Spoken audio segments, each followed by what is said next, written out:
On the Road was a book that I read for the first time when I was 16, and I did not really respond to it. It felt like, for me at the time, as a person of color, as a queer person, that road that Jack was able to travel never really felt like a road that I could go on.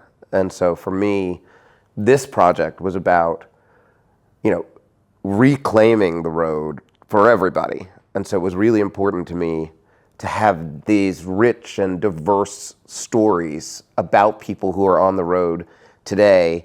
And some of them, 65 years ago wouldn't have been able to be on the road, whether they be female or whether they be people of color. And so it was a reclaiming of the road, but also a broadening of the scope of the road and what it means to actually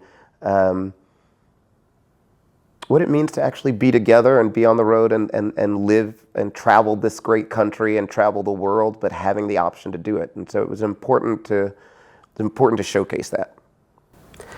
There are a lot, he spent 7 years on the road. There are so many locations that epitomize Jack Kerouac.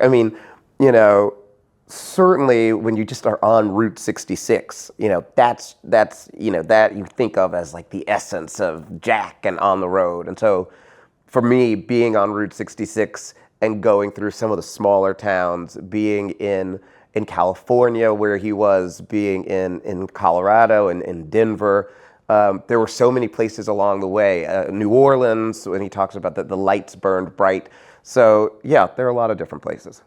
Casting for this was really fun and difficult because it's really rare that you cast for a documentary.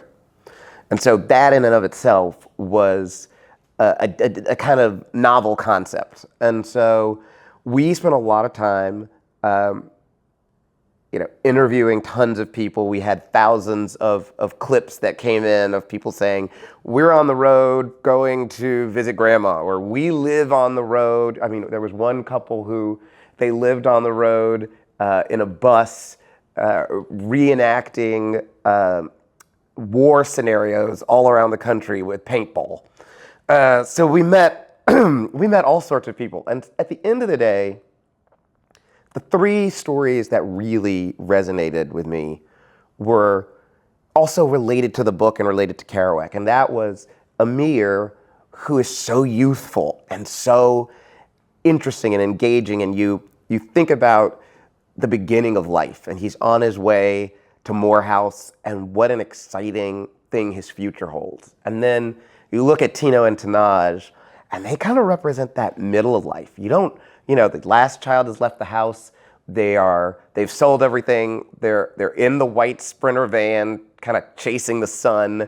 But you also don't know, what does their future hold? They're trying to figure out what is their marriage after kids.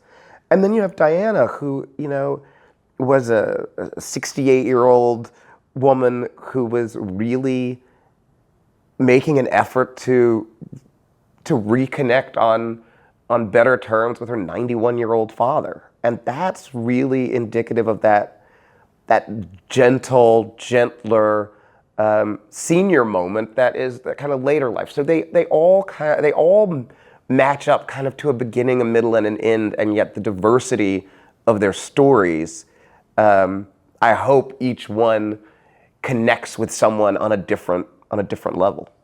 I didn't do my own road trip in preparation. My road trip was when we started filming, and that was, I learned a lot. I learned that, it's not maybe the smartest thing to film in New Orleans in August, because you know what, you want to die from the heat.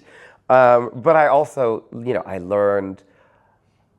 I understood why you would want to do that exploration, and it's not specific to America. I think that's, the film, we talk about it, and of course On the Road is about America, but we're all on our own individual journeys. We're all on our own paths forward. And the magic of our road system, the logistics of it, the intricacy of it is still something that brings us as people together. And I think in the world we live in today, we're constantly talking about or being shown how we are divided or how we can't come together. And I think what the road trip with Tino and Tanaj, and certainly with Amir and with Diana, what it taught me was that there's a lot more that brings us together than there is that divides us. And the amazing thing about that is that these road systems bring us together. And yet we are also all on our own individual journey. And so it's this amazing, wonderful thing of humanity when you're on the road, because people who might not naturally interact all of a sudden are at a trailer park and they're talking about there's a restaurant down the road that you gotta try because they have the best porterhouse steaks, or there's a seafood shop in the Northeast that has the best lobster rolls or clam chowder. So I learned on this road trip that I'm on my journey. Each of these characters are on their journey. We're all on our journey, but we also are all doing it side by side.